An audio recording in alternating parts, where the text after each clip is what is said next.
सहना भवतु सहनौ भुनक्तु सह वीर्यं करवावहै तेजस्विनावधीतमस्तु मा विद्विषावहै। ॐ शान्ति शान्ति शान्तिः। We'll chant the whole thing. Those who know can follow. ॐ सहस्रशीर्षं देवं विश्वाक्षं विश्वशम्भुवं विश्वनारायणं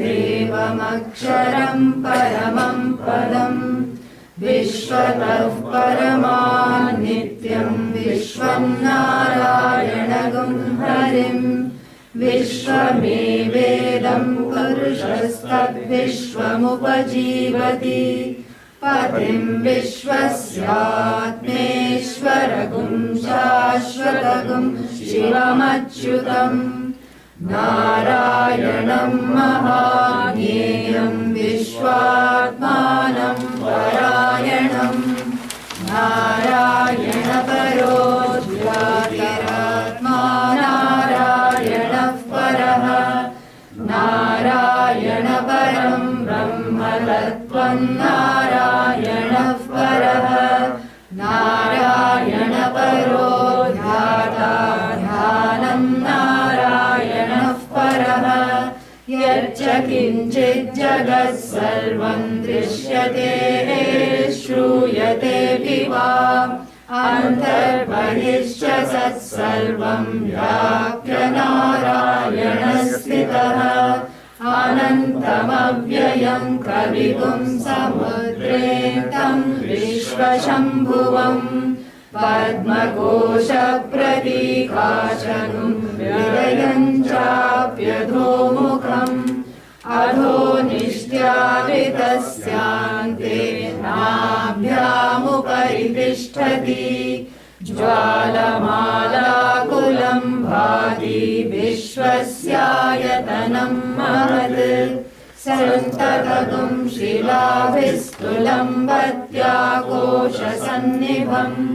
तस्यान्ते सुशिरगुं सूक्ष्मं तस्मिन् सर्वं प्रतिष्ठितम् तस्य मध्ये महानग्निर्विश्वाचिर्विश्वतोमुखः सोऽग्रभुग्विभजन् तिष्ठन्नाहारमजरः कविः तेर्यगूर्ध्वमधश्रायी रश्मयस्तस्य सन्तता सन्तापयति स्वं देहमापादतलमस्तकः तस्य मध्ये वह्निशिखा नियोद्ध्वा व्यवस्थितः नीलतो यदमध्यस्थाद् विद्युल्लेखेव भास्वरा नीवारशूकवत्तन्वी पीताभाः स्वत्यणुपमा तस्याः शिखाया मध्ये परमात्मा व्यवस्थितः स ब्रह्म स शिवः स ऋषेन्द्रः सोऽक्षरः परमस्वराट् ऋतगुं सत्यं परं ब्रह्म पुरुषं कृष्णपिङ्गलम् ऊर्ध्वरेतं विरूपाक्षं विश्वरूपाय वै नमो नमः नारायणाय विद्महे वासुदेवाय धीमहि तन्नो विष्णुः प्रचोदयात् विष्णोनुगं वीर्याणि प्रवोचय्यः पार्थिवानि विमलेरजागुंसियो अस्कभायदुत्तरगुं सरस्थं विचक्रमाणश्चेदोरुगायो विष्णोरराडमसि विष्णो पृष्ठमसि विष्णोष्णप्त्रेस्वो विष्णोश्चूरसि विष्णो ध्रुवमसि वैष्णवमसि विष्णवे त्वा ॐ Shanti, Shanti, Shanti.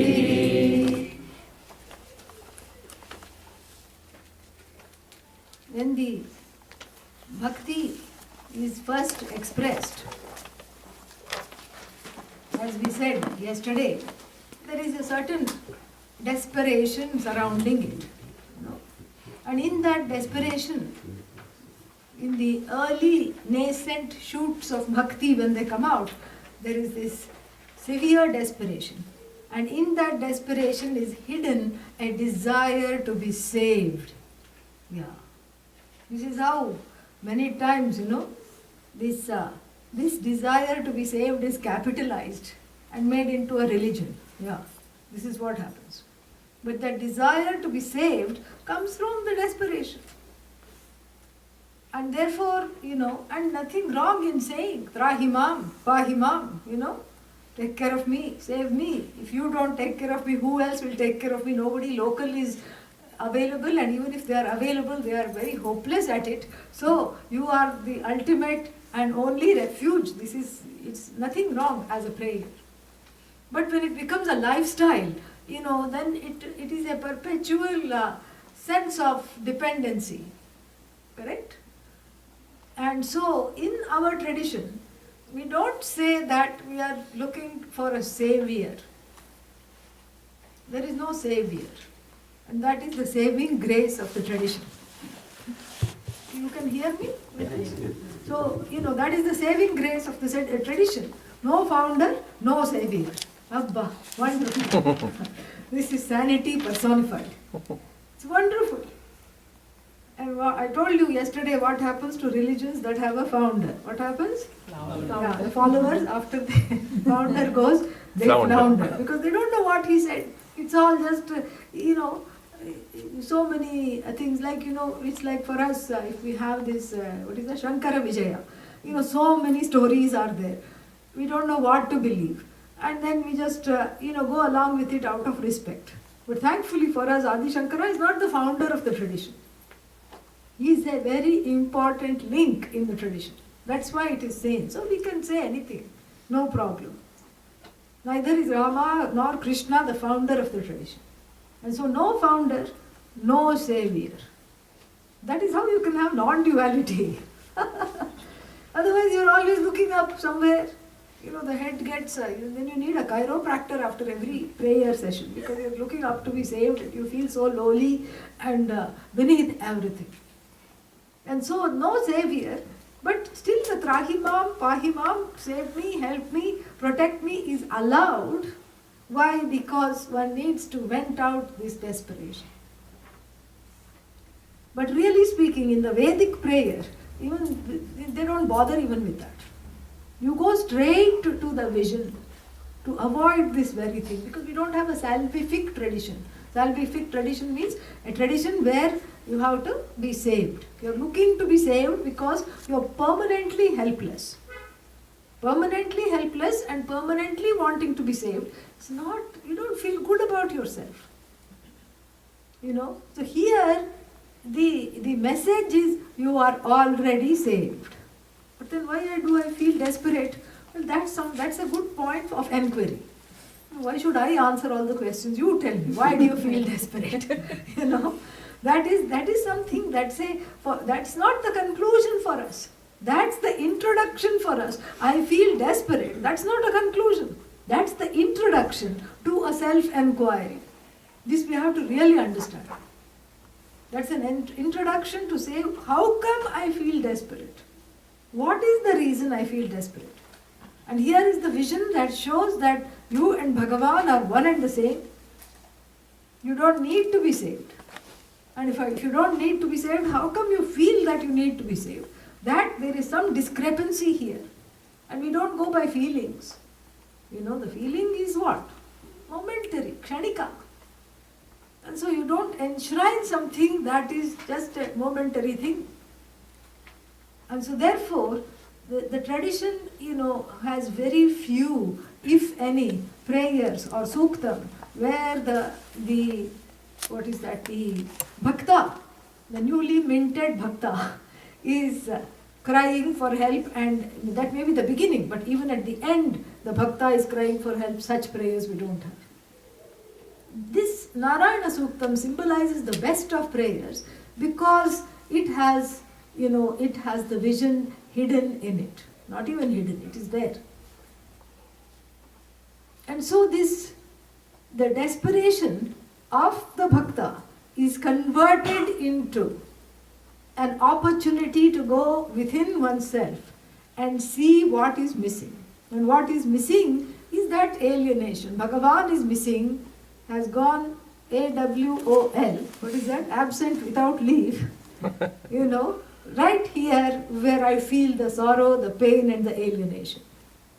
So the heart space is seen as, a place of Bhagavan because, this is how we talk about even in English.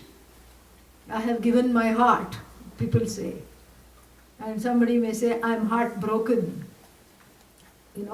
Sometimes they say, have a heart. So this is so we are not talking of the real heart. We are talking of the figurative heart. And even in Ayurveda, you see in Ayurveda, in ancient Chinese medicine, what is that? The pin cushion. Acupuncture. Yes. Even in acupuncture, they say that the mind, in a balanced body, where, the mind sinks into the heart. So really speaking, the heart is the center. Because when you say, who did it? Everybody says me. Nobody says me. Correct? Everybody says me. One is touching this space. And this is a universal sign language. Even without, even without any instruction. One says, aham. This is the site of aham. Energetically, this is the place of where the I is cognized, owned up and understood. So this space is occupied right now by what? By me, correct? Let it be. Namaha. Yes. So, Om Namo Narayanaya. Yeah. So, whoever was taking, they are supposed to come here. That's why it's, no. Come and have darshan of Bhagavan in person. So, this heart space right now is occupied, correct? Heart is full. Full of what? I, me. What is this I? No, not Bhagavan, I wish. Yeah, Ahankara. Yeah.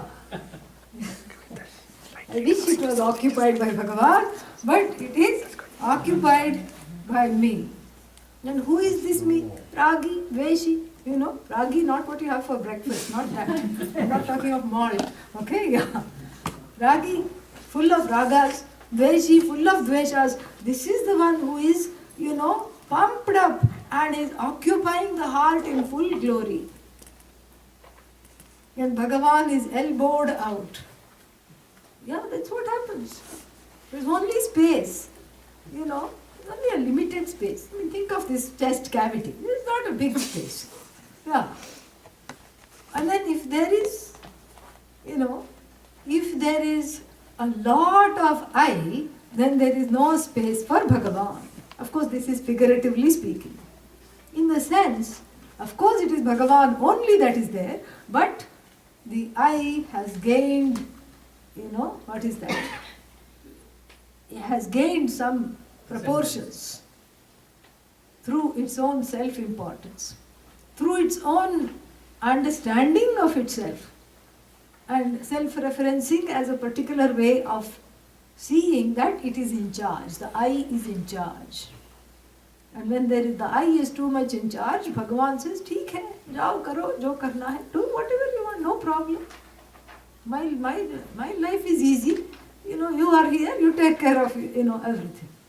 When suddenly the bhakta discovers that there is no Bhagavan, not that there is no Bhagavan, in the bhakta's point of view, on where the bhakta sits, Suddenly when all it takes is 2-3 things to go wrong, not many.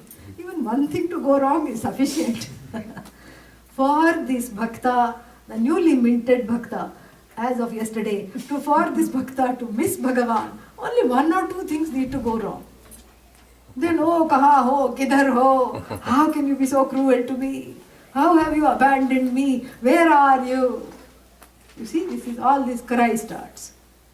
And still the Vedic prayer, resists this salvific trajectory of trying to, save the person, the floundering person. Even though we have lots of stories, Gajendra Moksha and all these things, Hiranyakashipu and what is that name? Prahlada, all these things we have. But still, the general tendency is not to go pluck the bhakta out of the mess of samsara. That is not the idea. The idea is for the bhakta to initiate a self-enquiry and make some room for Bhagavan. And Narayana Sukta is all about letting Lord Narayana come and abide in the heart for a change. For a change from what? From the Nara abiding in the heart. Yeah. When you say Narayana, is the Nara included or not? Yes. Say yes, so we can move on. Yeah, yes. Definitely. Correct? So therefore, when you say Bhagavan, let Bhagavan occupy the heart, Bhagavan is not someone outside of the scheme of things. We saw this yesterday. We saw this morning also, those of you who are here, not here, wherever we had the class. So Bhagavan is not outside of the scheme of things. Everything that is manifest is not outside the scope of Bhagavan. Whatever is there is Bhagavan, as we'll see here. And so that being the case, it's of no use if Bhagavan has proliferated the whole universe but is empty. In my heart there is no Bhagavan. This poses a problem. And it's a problem of alienation. And the problem of alienation cannot be dismissed by the savior psychology. It's a very dangerous psychology. It leaves the jiva permanently helpless. That is the problem. So therefore we have here the chant that starts with the definition of Bhagavan in the first 2 mantras, and then the inviting Bhagavan or discovering Bhagavan in the space of the lotus of the heart. Hrit Pundarika. Why is the heart a lotus? Well, it's better than, describing it as a fist, right? In the medical establishment, they say it is as big as a fist. This is how it is, and it is over here. For us, it's a lotus. And the lotus has also certain other significances and has an abiding presence in the tradition. You know why? Because the lotus symbolizes purity. So the essential nature of Bhagavan is my own essential nature, which is in the heart, which is what? A lotus. And why does it symbolize purity? Because it grows in panka. Panka, not pankha. Not that one. Yeah, that is ka. This is ka. This is alpa prana, not mahaprana. So panka. Panka means sludge. This lotus grows in the middle of sludge. But it has some fine hairs both on that pad, the leaves, and also on the petals, so that nothing sticks to it. That's what it is. So too, the jiva is a Teflon, non-stick. No sorrow sticks, no fear sticks, no affliction sticks. This is how. In those days they didn't have Teflon, and of course the lotus is a much better metaphor than Teflon. So this is why the lotus is used. That is the second reason. Then the third reason the lotus is used is that the lotus has not the lily so much, but the lotus has a habit, a particular characteristic of this flower is that it opens when the sun rises and it closes when the sun, sets. So the closed lotus bud, what does it signify? It is waiting to be opened. So too the heart is closed in the darkness of ignorance. And the light of the Narayana Suktam not only being chanted, even the chanting is very beautiful, as you saw, it's very lilting. It's almost like a song. But the chanting of the Narayana Suktam and also understanding the Narayana Suktam gives the heart gives the heart lotus a new lease of life. The heart opens. The heart opens in response to this knowledge. That is what is, and then one discovers one is already saved, one was never enslaved. This is the uniqueness of this lotus metaphor. And the lotus metaphor, as we will see, occurs right here in the beginning. And as I said, we will conclude with a meditation also to make it pakka in a certain way. So how does it start? Let us chant the first two lines.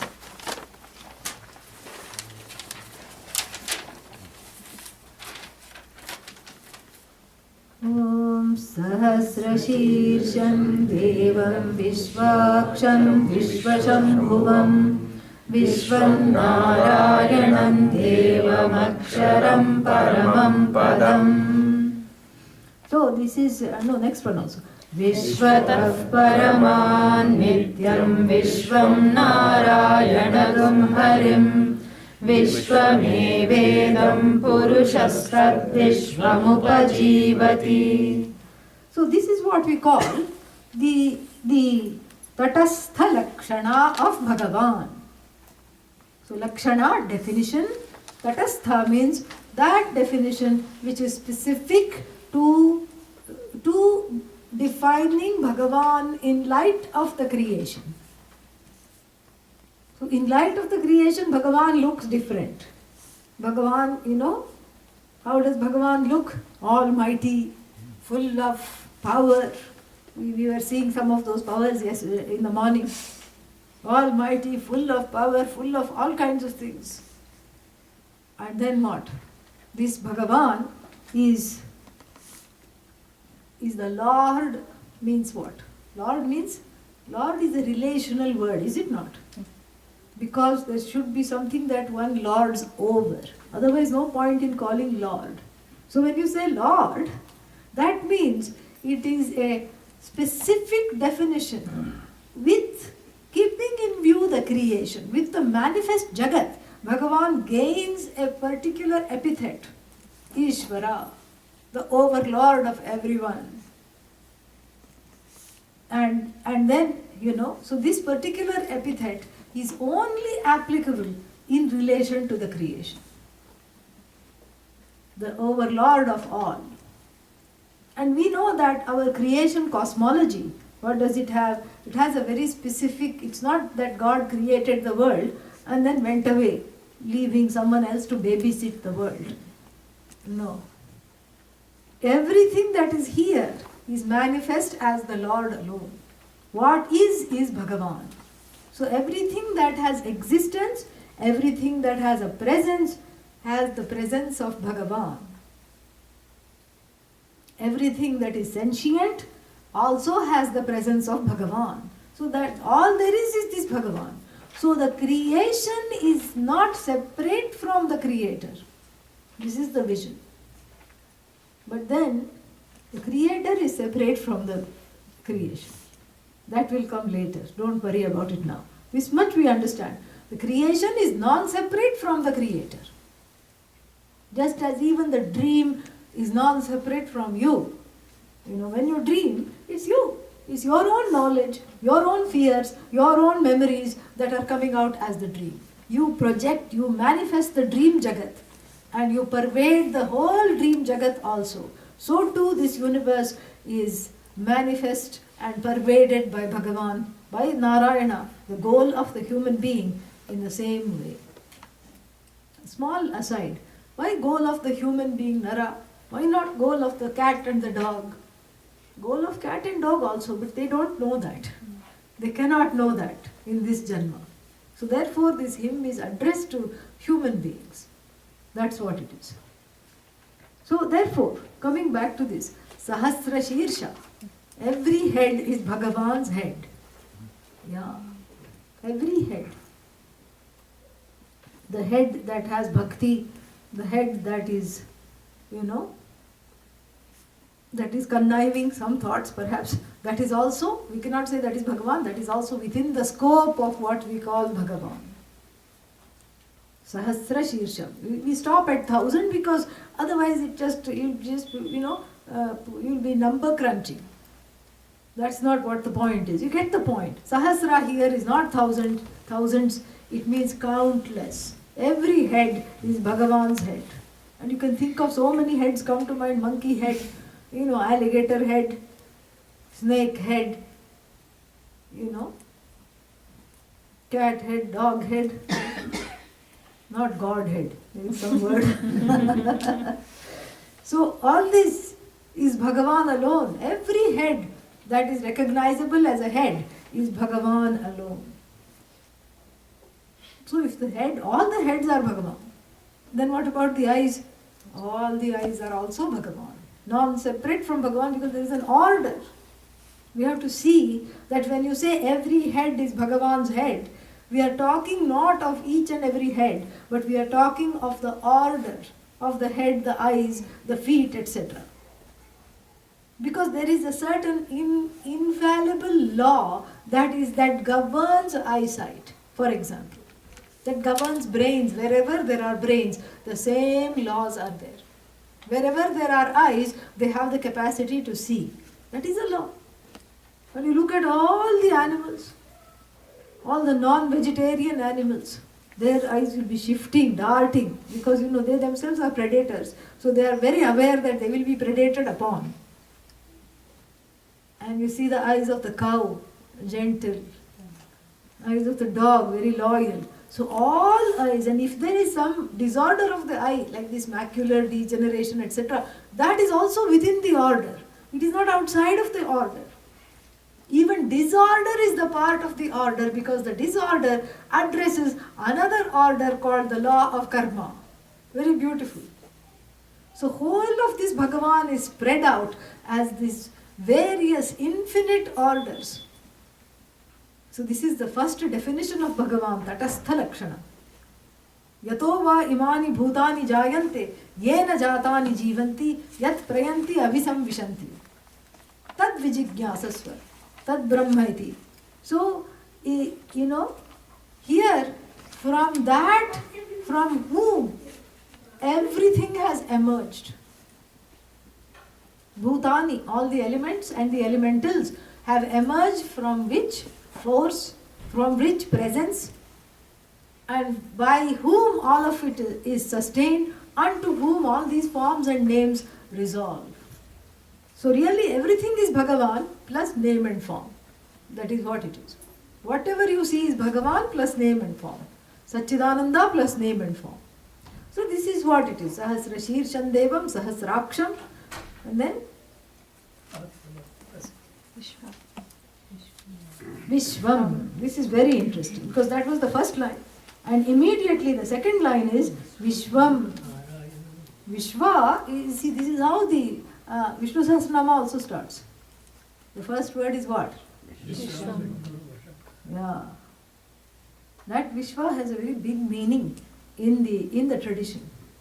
Vishwa means the individual in the waking state. Yeah. Vishwa. And then the individual waker is called Vishwa. So after saying every head is Bhagavan's head, every eye is his eye, all the laws, he is manifest as the laws of the universe. Then it says, he is manifest as you in the waking state. Immediately there is a Mahavakya, Vishwa. It's you. Vishwa means the individual waker. And the collective waking experience is called Virat. So Bhagavan in relation to the waker, and when Bhagavan is in the active process of manifesting the universe, he gains the epithet Virat. So really speaking, the word Virat should have been used here. But here it immediately goes to Vishwa, to stop that save me tendency here. To show what is really the truth. Vishwa, the truth of you. Why not invoke the sleeper? Because in the sleep, even though you are enacting the oneness, you don't know you are there. Correct? In dream also you are not available. So therefore, only in the waking state you are available for this knowledge. That is one good reason not to sleep in class. So, because the knowledge comes only in the waking state. Because one is available for transaction, correct? And so therefore here, this Vishwam means immediately, you don't look, where is Narayana? Where is he? Where is he? You say, oh, this one, is this one? Yes. Oh, that's wonderful. But how come I don't feel it? Because there is still much more to go. We have further to go. So Vishwam, and then, this Vishwam here is understood as, and then again, Narayana. The goal of this Vishwa is what? Narayana. The Vishwa, the Bhagavan is in the form of the individual waker. Who is this individual waker? The alienated fellow. And then, whose goal is Bhagavan, and who is Devam. Devam means shining, self-shining. Paramam Padam, the ultimate goal. And then, Vishwataha Paramat Nityam. Vishwan Narayanam Harim. Very interesting. Yeah, come. If we can make some space. Yeah, come.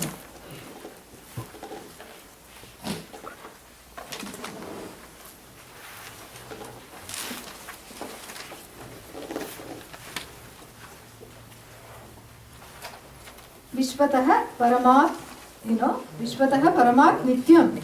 Vishwam Narayanam Harim. We'll take Harim first. Harim means the one who takes away all papas. Harati papani iti harihi. That is Hari. Hara also same. Harati iti haraha, harati iti hari. So the one who exhausts all the papas, who takes away papas. What is papa? An untranslatable English, Sanskrit word. Yeah.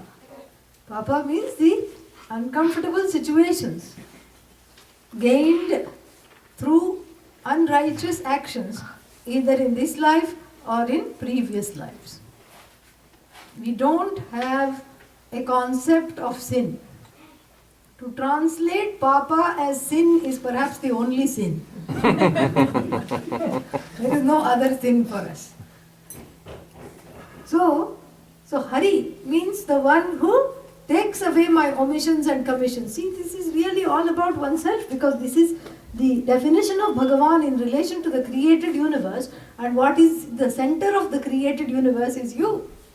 So it's all in relation to this Vishwa who feels alienated. And what is the feeling, what is the reason for alienation?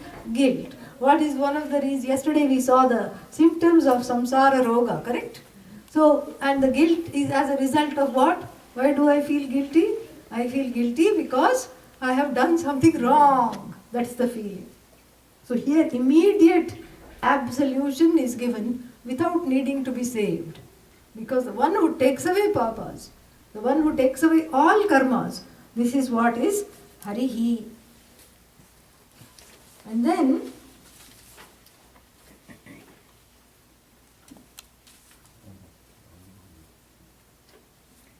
Vishwataha Paramat Nityam Vishwan Narayanam Harim.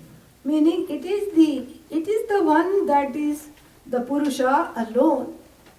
Paramat Nityam. So because it is the ultimate, it is always there in the same form without undergoing any change.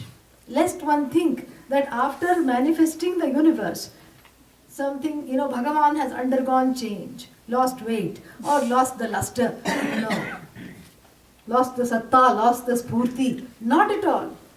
So without undergoing any change, this is manifest as the individual waker. In fact, it's not away from the individual waker and the waking experience. And we won't go word by word, I'll give the gist of each thing, otherwise it will take a long time. So this is this is limitless. And being limitless, it also does not become the manifest universe.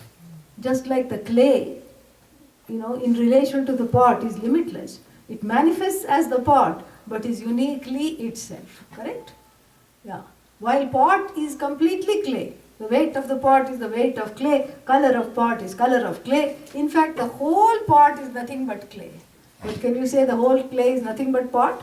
No. Similarly, Vishwataha Paraman Nityam Vishwan Narayanam Harim, uniquely himself and also manifesting as this Jagat.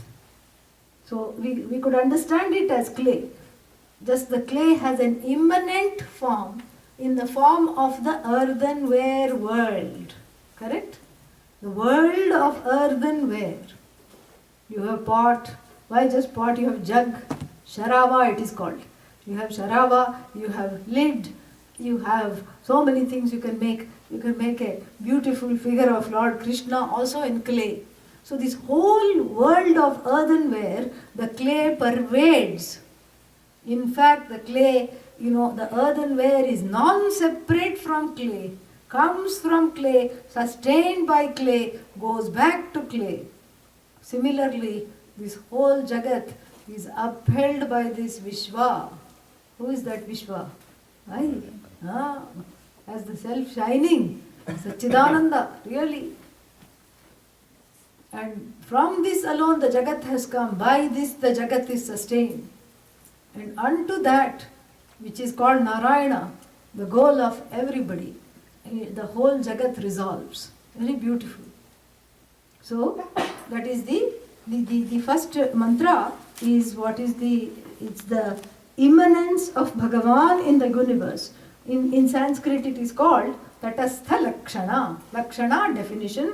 Tatastha means a definition that comes and goes because the epithet of the creator is only in relation to creation. When there is no creation, you cannot call Bhagavan creator.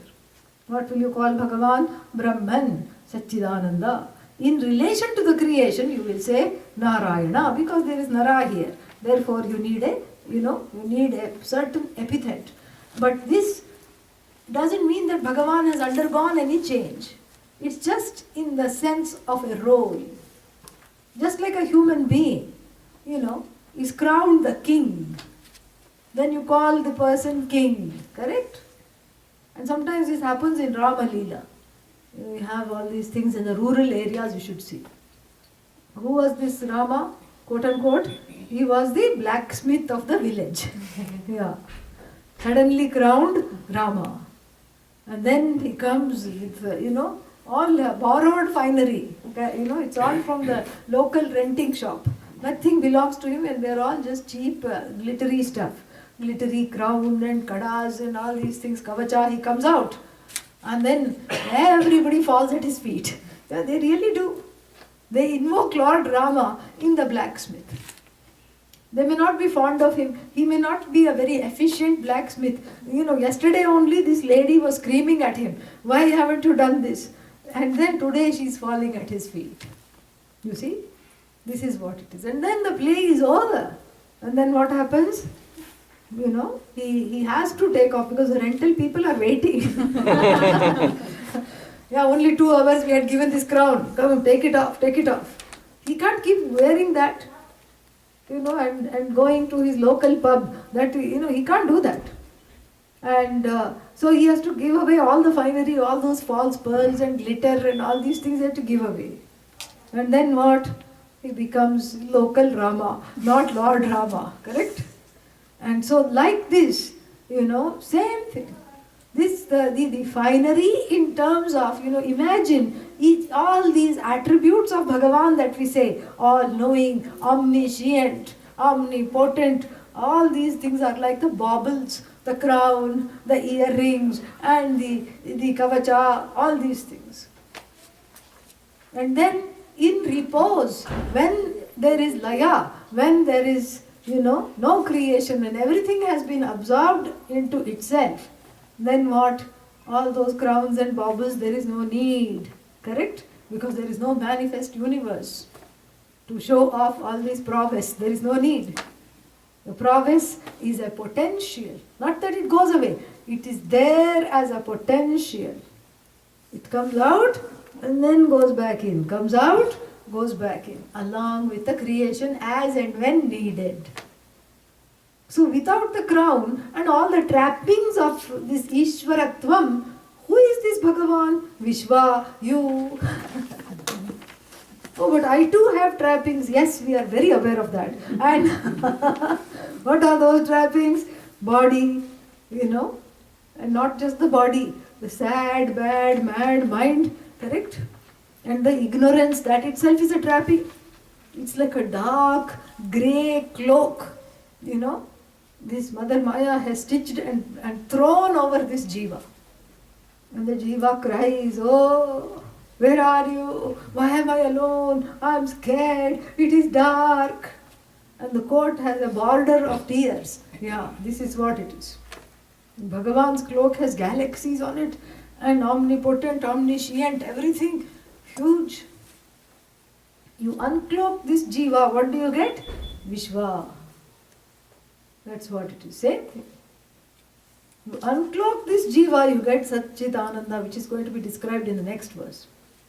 You get that which is unchanging. And here we can't call it attribute. What do we call it? The very nature, the essential nature of Bhagavan is the essential nature of the jiva.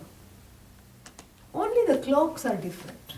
They are, the jiva and Ishvara are permanently in Halloween. That's all it is. It's the same Satchidananda. I'm going to explain what that is. Wearing the mask of Ishvara and the mask of the jiva. That is what it is. So therefore, the next mantra makes this abundantly clear.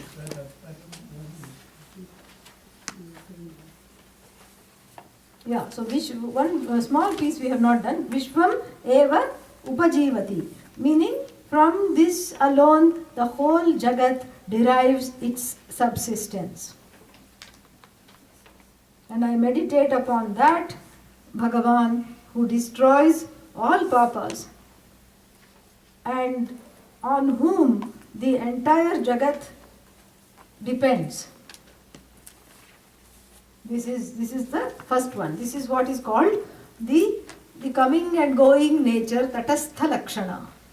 A provisional nature of Bhagavan, a special understanding of Bhagavan, Bhagavan's nature in relation to the universe. And if you really push me, I will say, okay, you can consider this sagunam, because gunaihi saha vartate. But essentially what? Formless, nameless, that which transcends all names and forms. That's going to come now. Patim vishwasyatmeshwaragam shashvatagam shivamachyutam Narayanam mahadneyam vishvatmanam parayanam. No, that's enough. Yeah, that's nice. So, Patihi means the Lord. Vishwasya Atma, the truth of the individual. Patihi, the Lord of all, the truth of each Atma, the truth of everything and everyone, whose essential nature is what? Shashvatam. Shashvatam means always in the same manner, unchanging. Shivam, pure, auspiciously pure. Shivam means pure. This is not Shiva as in the form and function. Then people will wonder what is Shiva doing in Narayana Suktam. That's not the idea. Shiva here means pure. So the one that is pure and the one that is, Achyutam.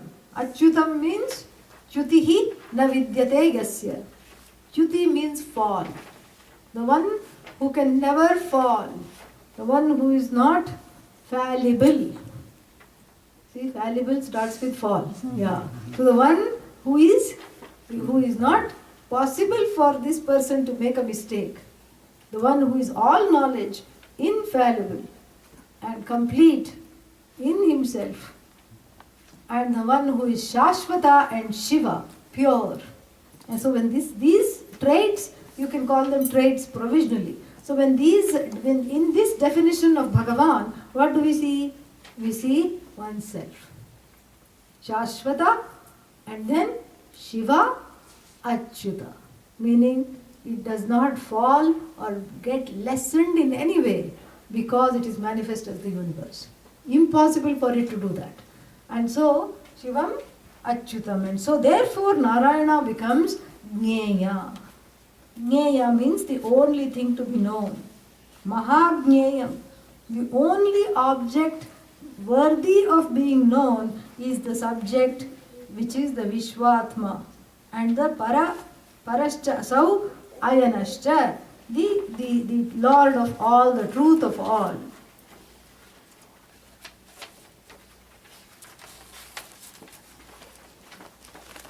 And then there is prashamsa done of this.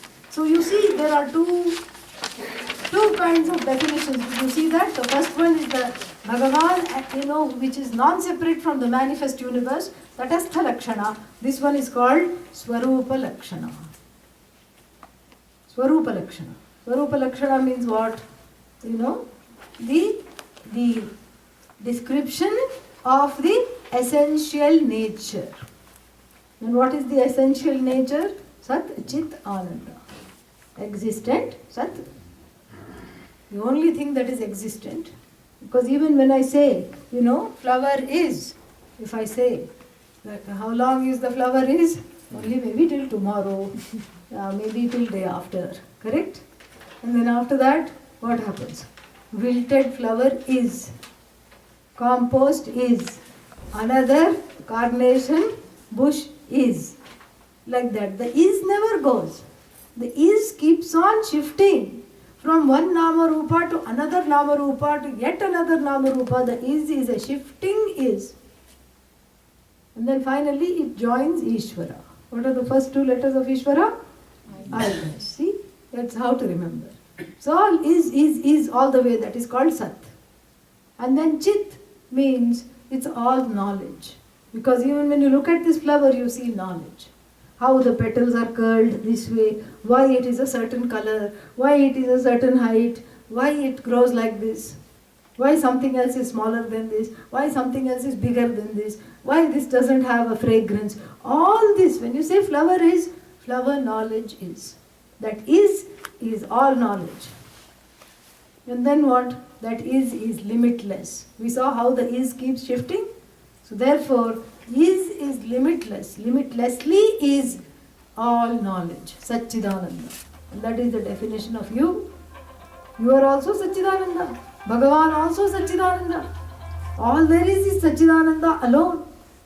And this Satchidananda is what is being talked about here as the essential nature of Bhagavan.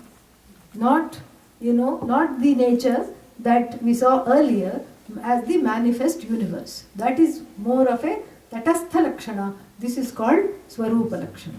Then in the next one there is a Prashansa, a Stuti. Stuti means a praise. And why should something be praised? Something is praised here so that the bhakti can be lighted up in the heart. So if one is assured that you are on the right track, this is what you have to do. Narayanam Mahajneyam Vishwatmanam Paraganam Narayana Paro Jyotiratma Narayanah Paraha Narayana Param Brahma Tattvan Narayanah Paraha Narayana Paro Dhyata Dhyanam Narayanah Paraha Yaccha Kinchit Jagat Sarvam Drishyate Shruyate Piva Antarbahishcha Tat Sarvam Vyapya Narayana Stitaha. So this is again stressing. So the praise is always to give a certain prarojana, meaning to make something, make this prayer valuable. Because the human being has a very kind of a mind that will only do things when the prayojanam is given. Prayojana means effect. Yeah, the effect has to be given. is not just effect, the benefit. What will I get? मुझे क्या मिलेगा? This is the one, you know. Everyone asks, what will I get out of this? Okay, you are making me sit here and chant this or understand this. What will I get out of this? So therefore the stuti is given right in the beginning so that this questioning, doubting Thomas, this doubting jiva settles down and says, okay, I'm on the right track. So Mahagyayam, this is the only thing to be known. It's the truth of you. And then Narayana Paro Jyotihi. This is the light of all lights. In the Brihadaranyaka Upanishad it is given as Jyotisham Jyotihi, Param Jyotihi. And what is that? Atma Jyotihi. That light is nothing but the light of myself. And what is this light? Awareness. When you say I am, that is the light. That's what it is. Aham asmi, I am. When you say, that's what is the light. That self-awareness is the light. That self-shining awareness. Because usually what happens, something has to be brought to awareness. If this flower becomes evident to me, correct? This flower is incapable of being self-evident. It is not self-evident. It does not say, I am here. Neither the microphone is self-evident. Actually, we like some things to be like that. Chair also. Otherwise, the microphone will say, why should I be your mouthpiece? Each time you come. I also have a few views on Vedanta. Let me air them out. And the chair will say, I think I don't like to be sat upon. So like this, we have this insentient and sentient, the